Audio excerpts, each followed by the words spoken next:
There are these crazy people on the internet who are claiming that on 9/11, nobody died and nobody got hurt.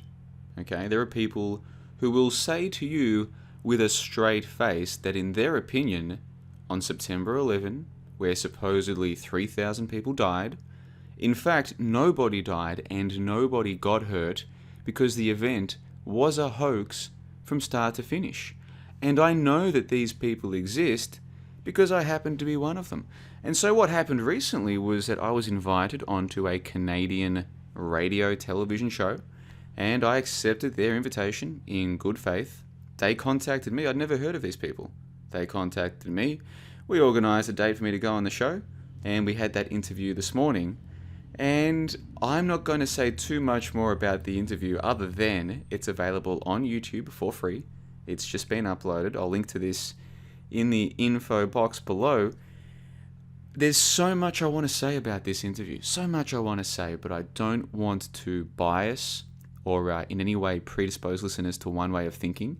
Why don't you just go and listen to that interview for yourself? Start at the start and make your way through and enjoy it. Enjoy yourself. I've listened back to it, and even though I know that's me and another person having an interview, it doesn't feel like it's me. It feels like there's... Well, look, like I said, I don't want to say too much, other than a big thanks to Rob McConnell and his colleagues for interviewing me onto their show. Obviously, things didn't work out the way that we would have liked, but I always try and look at the bright side of things, at the positive side of things. And I guess one of the good things to come out of this interview, other than all of the laughter for the people who go and listen to it, is that it's going to provide people with another piece of evidence, another example of why, if you're relying on free media to get good information or good interviews or good discussion of worthwhile, interesting ideas, then you are going to be losing. You're going to be losing the game. In this game, if you won't pay, then you get the free stuff. And the free stuff, generally speaking, is going to be of a lesser quality, just like in most other avenues of life. And so to put that in perspective for you, I was thinking today, I was contrasting in my head the difference between the interview that I had today with Mr. McConnell and his network and what I had with Greg Carwood of the Higher Side Chats. Some of you might recall that I was interviewed by Greg Carwood earlier this year. In about August of this year, I was a guest on the Higher Side Chats, and it was a terrific interview. And I went into that interview concerned that perhaps Greg was going to try to ambush me or to ask questions that were, not very collegiate or not very positive, or basically not do what I was trying to present justice. And I turned out to be completely wrong. Greg was nothing but a gentleman, and even though he doesn't agree with a lot of my opinions, he let me express my opinions, and he showed interest in at least letting me explore what I was trying to say, which is what a good interviewer is supposed to do. So we're very fortunate in the ACT realm, in the conspiracy culture, to have Greg Carwood and his Higher Side Chats, because apart from him, think about this, who has a bigger audience or a wider audience or a wider reach than Greg Carwood, who will interview people like myself and do so fairly? Who do you know of? I don't know of a single one. So there are people out there who will criticize Greg Carwood because he doesn't push their agenda, or because he doesn't push their topics, or because he interviews too many guests who they don't personally find interesting.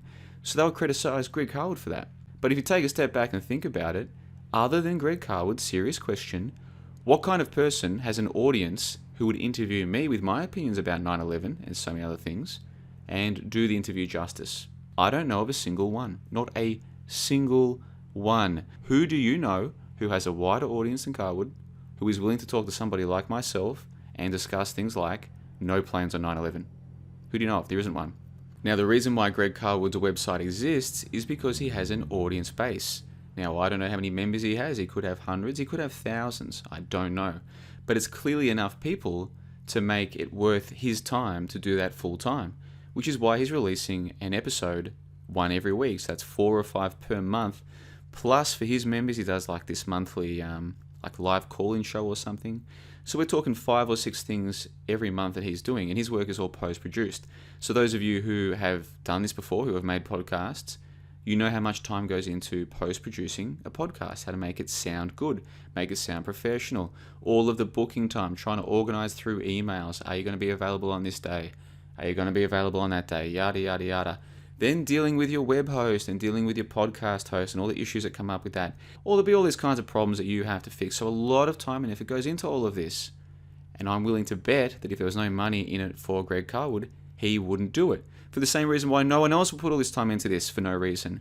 Same with me. I wouldn't do what I do if it wasn't for the fact that I've got the members on my website supporting what I'm doing, allowing me to do it almost full-time, practically full-time. Next year, I will go full-time as well. And so my point here is simply that the interview that I had today reminded me that there are free interviewers out there who will invite you onto their show.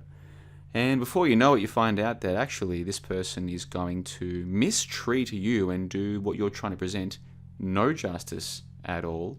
And then there are people like Greg Carwood who will invite you onto the show, who will treat you well, treat you fairly, and even if he doesn't agree with your opinions, at least let you share them with his audience in a polite, collegiate, friendly way, the way that it's meant to be done. And so the ultimate point that I'm trying to make here is to all of you who are members of Greg Carwood's website, who are supporting genuine, independent media, even if you don't agree with my opinions, I say good on you for putting your money where your mouth is. And to all of those of you out there who are supporting my website, same idea. Even though many of you don't agree with a lot of my opinions, and Lord knows a lot of my own members do not necessarily agree with my opinions about war being fake or history being a hoax or space being fake, all these kinds of things, but they at least support what I'm trying to do, which is to encourage open conversations about controversial topics. So to all of you putting your money where your mouth is, a big thanks to you, a big kudos to you. On the flip side, to those of you who are not yet putting your money where your mouth is, my question to you would be why? Why is that? If you come back and you say to me, oh, JLB, because your website's too expensive. Okay, fair enough. I'm offering a premium service and I do charge a premium price compared to the rest of the ACT realm. In the grand scheme of things, it's still practically nothing to be a member of my site. But in the ACT realm, where everybody is used to things being free, I can see why my membership fee is a bit excessive for some people, especially people who are not very good with managing money and these kinds of things. But you can't make that complaint about Greg Carwood and his website because it only costs $8 US to be a member. Okay, that's $2 a week. And you can sign up and access his entire back catalogue. And if after a month you somehow decide it's not worth your money, you can always cancel. But if you do enjoy what you find there, you'll think to yourself, hold on, this is $2 a week, as if I can't afford. What else am I going to spend this money on? You'll realise that and you'll stay as a member, I hope.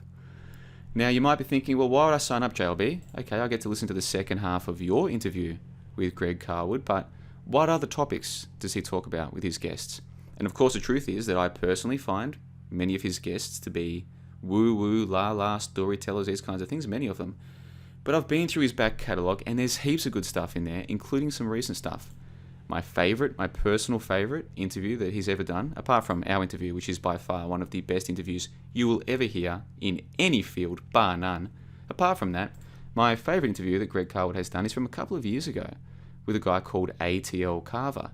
And it's about meme magic, Pepe, Trump, the cult of Keck. But it's about way more than that. It's about the power that we have as individuals to use the internet to craft our own reality. And to a lot of people, they'll be like, what are you talking about? Well, go and listen. Go and listen to the first hour. I'll link to all of the first hours in the info box below. But basically, we have a lot more power than a lot of people in the ACT realm want you to believe. There are many people who want you to feel like a slave, like a victim, like you can't change your world. They basically want to demoralize you. They'll pretend they're your friend. Oh no, we're the truth people and we know the truth. But everything they say is actually demoralizing.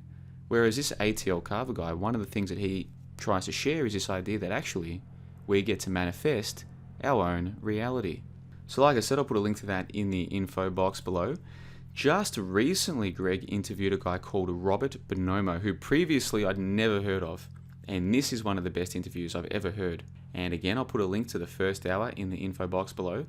You might think, oh, tarot, this is just playing card games. This is just, there can't be any real truth to be found through tarot. Yeah, I would have said the same thing up until a month or two ago. I've learned some things since then. And hearing these two, it wasn't just what Bonomo had to say, it was Greg as well. hearing these two guys reflecting on the way that the path of life is going to involve ups and downs. It's not just a simple linear progression from child to college student to working to family to old age and death, as if there's just some simple narrative laid out for us. Life is completely different than that. For some of us, for many of us, for people like me and for a lot of people who are on a certain path, many of you as well, you know that life involves lots of ups and downs. And if you can reflect on your life and see that there's a narrative there and understand what your narrative is and take control of your narrative, this world is your oyster. And so it was such a refreshing thing to listen to these two talking about what you can do when you understand the power of the narrative of your life. I'll put a link to the first hour of that in the info box below. And also another recent one from Greg Carlwood, this one with Michael, I think it's pronounced Wan. Again, I've never heard of this guy before, but this was a surprise. This one, I didn't know what I was going to get when I was listening to it. But before long, I realized I was listening to someone who understands that politics is a hoax, okay? Red team, blue team, Trump, Obama, Hillary. This is a joke, okay? This is all a complete joke. And so I thought, okay, I'll listen more. And before I knew it, same idea. I was listening to someone talk about the power that we have in our own mind if we want to make a better world for ourselves. And of course, these are the same ideas that I was talking about with Greg on my interview with him a few months ago. And so there are basically two groups of people in conspiracy culture. There are the group who are victims, who want to be victims, want to see themselves as victims, basically as an excuse to never improve their lives, and that's cool. And I think they're the majority. But there's a minority of us who are saying, well, hold on, I got into this because I wanted to learn about the way the world works. I wanted to learn about how it's really working to improve my life. What can I do to improve my life? And some things are obvious. Eat better, exercise, get more sleep. But what else? And I've come to learn that what is happening in our minds, what we're doing in our minds, is far more important than the things we're doing with our bodies. But I've only learned that through being willing to reconsider what I thought I knew about my own mind and the world around me. So to put a line underneath all of this, what you're going to find in the info box below is links to 5 different interviews. The first one is to an interview from earlier today, my time, with this fellow from Canada. And I won't say too much more about it than that, other than if you go and read the notes that he's put in his YouTube upload. Look at this, he's just bagging the hell out of me. Amongst his warped opinions is that 9/11 did not really happen. The towers fell because he claims they were vacant. No one died in the attack because he has been unable to find the names of those who have reportedly perished on 9/11 databanks. Planes never struck the towers, since a plane, according to his calculations, could never fly at the speed of 500 miles per hour or over at the altitude of the Twin Towers. The images of the planes on video footage and still photos were all CGI. He's writing all this to mock me, obviously, but that's okay. Listen, Rob, if you ever see this video, again, thank you for having me on the show, and let me try and do my best to bump up your views, okay? Let's get this up to, hopefully, at minimum, a few hundred views, but maybe a few thousand, and I'm going to do my best to do that. The same that I try and promote my show with Greg Carlwood, and we've got this up to almost 20,000 views on his YouTube, which is one of the highest rating Greg Carlwood interviews of the second half of 2018. In fact, I think it's the highest rating one from the last 4 or 5 months, and by some margin as well. So I'm going to try and do the same thing for you there, my friend, Rob McConnell, see what we can do for you. So listeners, viewers of this video, you'll see a link to this in the info box below, and then you'll see a link to my interview on THC, and then also to the interview between Greg and ATL Carver, Greg and Robert, and Greg and Michael Wan. That's 4. And if you were to sign up as a member of THC, basically to work out to $2 US for the full version of 4 of these interviews, which I'm telling you are some of the best interviews. And I'm biased about the one that I'm in. Okay, fine. Forget the one with me. The other 3 are some of the best interviews you're going to hear, and it's going to work out to $2 if those are the only 4 you listen to. $2 per podcast, plus you get his entire back catalogue. Okay, it's a crazy good deal. So on the 19th of December, 2018, John the Bond signing off, and until next time, you guys take care of yourselves. And that includes you, Rob. If you're out there, mate, best of luck to you. Happy festive season, and I hope that you have a wonderful 2019. And I'm going to do my best to support your channel. So come on, guys, go and listen to my interview with Rob McConnell from Ontario, Canada.